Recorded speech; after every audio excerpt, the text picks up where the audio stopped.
दिनै चिरां जिल्लानि बे मावखुलियाव दुलाराय बर' फरायसा आफादनि समायखिरा लानाय हाबाफारि बे हाबाफारिखौ जोङो गोदानै दाफुंजानाय दुलाराय बर' फरायसा आफादनि गासै बिबानगिरि बिथांमोनजों लोगोसे जोंनि गोबां जिल्लाफोरनि बाहागो लानायजों आरो दख'रानि बाहागो लानायजों जों मोजाङैनो जाफुंसार होबाय।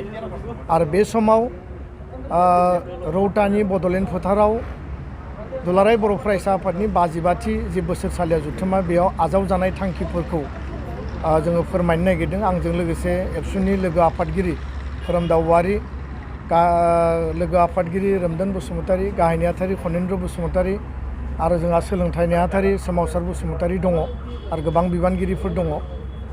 गिबियावनो दुलाराय बर' फरायसा आफादा रौतानि जथुम्मानि गेजेरजों गोबांथार माखासे जोङो माहारि दानायनि थाखाय बा बर' हारिखौ गेरेमसा माहारि दानायनि थाखाय बड'फानि जि मोनसे आदर्श आरो थांखि बेखौ बिथा खालामनानै जोङो बेयाव थांखि आजावदों। आरो बिनि गेजेराव गुबै थांखिफोरखौ आङो फोरमायनो नागिरदों। 2020 मायथाइनि 27 जानुवारियाव जालांनाय बिटिआर गोजोन गोरोबथानि जि दफा बे दफाफोरखौ 3 बोसोरनि गेजेराव जिखिनि मावफुंनानै होबाय बिनि थाखाय भारत सरकार आरो आसाम सरकारखौ जोङो स्पेसियेलि थेंक्स होदों, साबायखर बावदों। आरो लोगोसे जोङो दाबि खालामदों आद्रा थानाय जिखिनि गुबै दफाफोर दङ, सिमा बारायनाया आबुङै जानांगोन, कार्बि आंलंनि एसटि हिलनि इस्युआ रोखायै मावफुंजानांगोन, स्कुल प्रभिन्सियेलाइजेसननि जे खामानि बियो दाबो मोगथाङाव महर मोनाखै, हाबाफारिया जागायदोंब्लाबो। आरो बेबायदिनो माखासे गोबां दफाफोर दंबावो।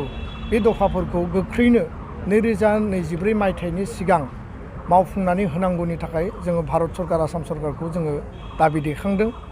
नैथि बाथ्राया जाहैबाय जे आफादारि बिथिङाव जोङो थांखि लादों। बे बोसोराव जोङो 10,000 गोदान बिबानगिरिफोर माने जेनेरेल मेम्बार सोद्रोमाफोर बे सोद्रोमाफोरखौ जों थिसनगोन दख'रा जोंनि कलेज आरो इउनिभार्सिटि पर्यायाव। आरो बिनि थाखाय मोनसे सिस्टेम जों बानायनानै लादों आरो बेखौ जों उननि समाव फोरमायगोन।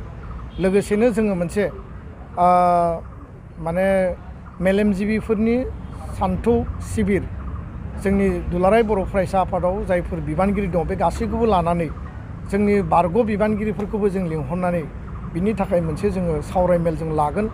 आरो बियो सानबाबो जानो हायो, सप्ता खनसेबो जानो हायो। बिनि रडमेपखौ जों उननि समाव थिग खालामगोन। थामथियाव जाहैबाय जे mission skill and quality education गुन गोनां सोलोंथाइनि मावथांखिनि सायाव जों गोबां हाबा मावगासिनो दङ। बेखौ जोङो डाबल स्पिडआव खामानि मावगोन। खारन 2020 निउ इडुकेसन पलिसिनि गेजेरजों 2023 देग्लाय बोसोरनिफ्राय आसामाव बियो आराम्भ जागोन आरो बिनि माखासे प्रिपेरेसन जोंहा मावनो गोनां दङ। लोगोसे क्वालिटि सोलोंथाइनि थाखाय बर' बिजों सोलोंथाइजों बेखौ लाबोनायनि जि मावथांखि बेखौ जोङो साक्सेसफुलि मावनो गोनांबा आरो गोबां खामानि मावनो गोनां जोंहा दंबावो। दा बेयाव जोंहा माखासे गोबां एकाडेमिक आरो काउन्सिलिं रिलेटेड गोबां हाबाफारिबो दङ, बेखौ जोङो उननि समाव मावलांगोन। ब्रैथियाव जाहैबाय बड'फा मिशन फर सास्टेनेबल चेन्ज। बेयाव ड्राग्स बिनि हेंथायै जों हाबा मावगासिनो दङ आरो उन्दै बैसोआव हाबा जानाय जेखौ आसाम सरकाराबो इनिसियेटिभ हिसाबै दायो लाफैबाय। आरो ड्राग्सनि सायाव एबसुआ हाबा मावगासिनो मानसि लांखारनायनि सायाव। दा बे बेलायाव दाख्लैबावै सप्तासे सिगाङाव उदालगुरि जिल्लानि सनायगाव आनसलिकनि सानै जोंनि एबसुनि मावथिखौ आनसलिकनि मावथिखौ देगारजों उदैयाव सुदों। ड्राग्स जाग्राफोरखौ बुजायनो थांनायावनो बिथांमोनखौ आक्रमन खालामदों। जाय दायनिगिरिफोर बिथांमोनखौ हमनांगौ आरो आयेन बायदियै गोख्रों साजा होनांगौ आरो बिथांमोनखौ नेम केयार हस्पिटालाव सिकित्सा खालामनाय जादों, फाहामथाय होनाय जादों। दा बिथांमोना आउट अफ डेन्जारब्लाबो बिथांमोना सिरियास इन्जुरि जादों उदैयाव आरो बियो जोंनि थाखाय गोरलै बाथ्रा नङा। दा बेखायनो जिकुनु प्रकारै जोङो आनकमप्रमाइजिं भाबै ड्राग्सखौ होबथानो थाखाय गैया खालामनो थाखाय जों हाबा मावलांगोन। बे एबसु आरो जोंनि टिमनि डिसिसन। बाथियाव जाहैबाय हा हुनि बाथ्रा। फरेस्ट राइट एक्टनि गेजेरजों हानि अधिकार मोननांगौ, बिनि थाखाय आसाम सरकारखौ दाबि दैखाङो। बसुन्धरा आसनिनि गेजेरजों ट्राइबेलफोरा 50 बिगा हा मोननांगौ, बिनि थाखाय आसाम सरकारखौ जों दाबि दैखांदों। आरो लोगोसेनो ट्राइबेल बेलेन्ड ब्लकखौ रैखाथि होनांगौ आरो बेलेन्ड ब्लकआव एनक्रच खालामनाय इलिगेल एनक्रचारफोरखौ होखारनांगौ। बे मोनथाम सरकारनिसिम जों दाबि दैखांदों। ससिय' कालचारेल पलिटिकेल जोंहा मोनसे थांखि दङ।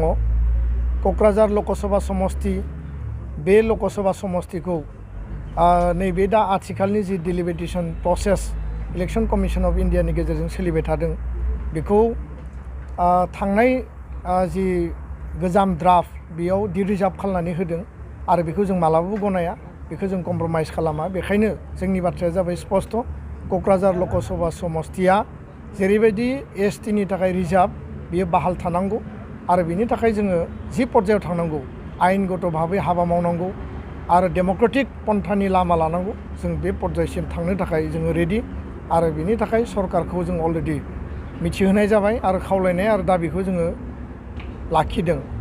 बेजों लोगोसे आसामनि गामसाया बा असमिया हारिनि गामसाया जेरैबायदि GI टेग रिकगनिशन स्टेटास मोनबाय, बर'नि आर'नाइ आरो गुबुन गुबुन बर'नि जिखिनि ट्रेडिशनेल दोरोङारि जिखिनि जोंनि गाननाय जोमनाय दानाय लुनाय बा जोंनि जानाय लोंनाय माने बिथिंफोर दङ, बियो मर्यादा मोननांगोन।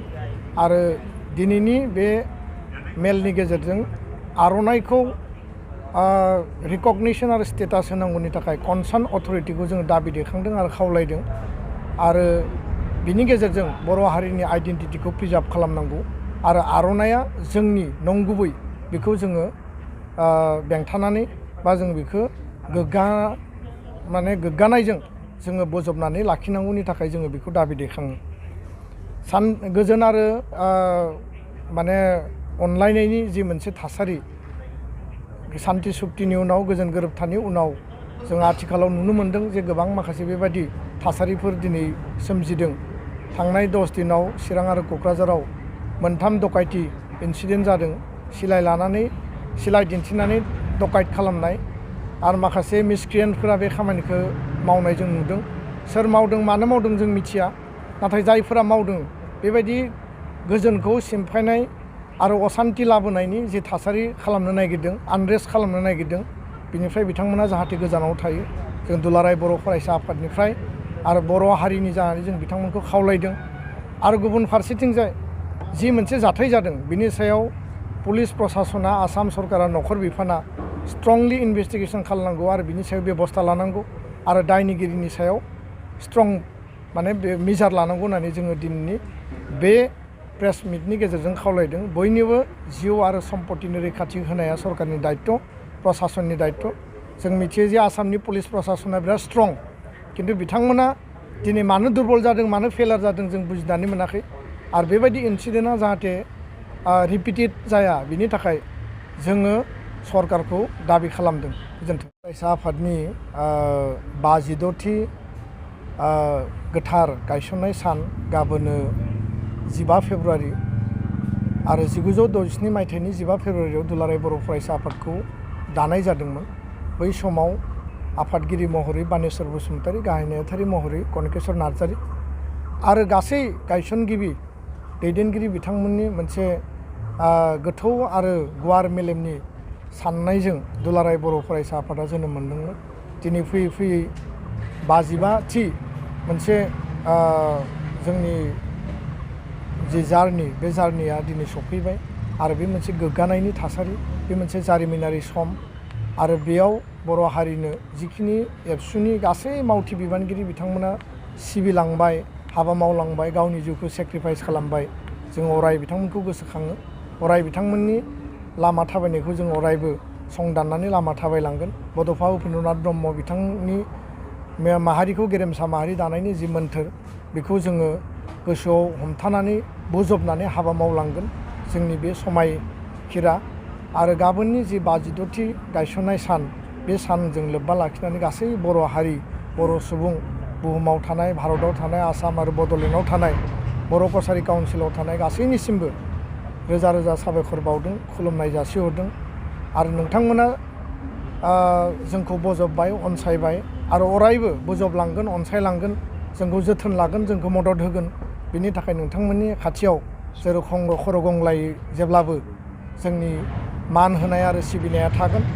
आरो दुलाराय बर' फरायसा आफादखौ नोंथांमोना जेरैबायदि सिबिनो थाखाय, माहारि सिबिनो थाखाय, माहारिनि हाबा मावनो थाखाय, माहारिनि थाखाय जुजिलांनो, मोगा मोगि जानो थाखाय जिखिनि साहस होबाय, बा नोंथांमोना हाबा मावनो थाखाय खाबु होबाय बिनि थाखायबो जोङो अराय साबायखर बावो।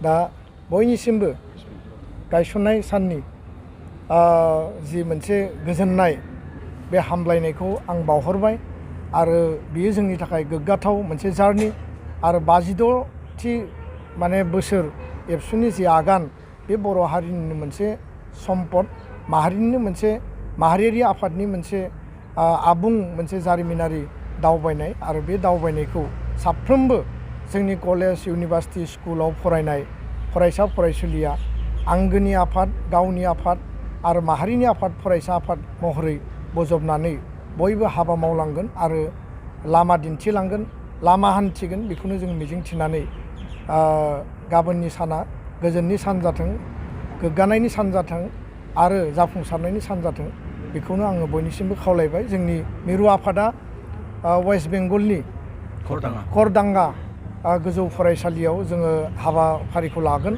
फुंबिलियाव फिरफिला बिरहोनाय बिबार बावनाय मुंख्लंफोरनो बड'फानो जोंनि बारग' आफादगिरि गाहाय नेहाथारि जायफ्रा रुंसारि आरो मुंख्लं जाबाय बिथांमोननो लोगोसेनो गोजोननि फारौ बिरहोनाय जोंहा एबसु दा लिडारशिप एबसुनि 52थि बोसोर दैदेननायाव बर' हारिनि जौगानाय आरो थांना थानाय बे आयदानि सायाव सावरायगोन आरो 3 बाजियाव जोङो रड मार्च लादों आरो बे रड मार्चआ जाबाय गोजोन आरो गोग्गानायनि रड मार्च जाफुंसारनायनि रड मार्च बेयाव बयबो बाहागो लागोन आरो बिनि गेजेरजों जोंनि गोहोखौ जोङो फिन खेबसेबाव समाज आरो हारि आरो बुहुमाव जोङो दिन्थिलांगोन आरो बे मोनसे अनलायनायनि सक्ति जागोन आरो मोनसे इउनिटिनि खौसेथिनि मोनसे गोहो जागोन आरो बेखायनो जिल्ला आफादफ्राबो गावबा गावनि जिल्लायाव हाबाफारि लादों दख'रायाव हाबाफारि लादों। रड मार्चआ मोनफ्रोमबो जिल्लानि हेडक्वार्टाराव जागोन आरो बेयाव एबसुआ गामसा आर'नाइ आरो जोङो फिरफिला लानानै सान्थियै जोङो रड मार्च खालामगोन। बयबो बाहागो लानो थाखाय आं खावलायबाय। गोजोन्थों। Thank you.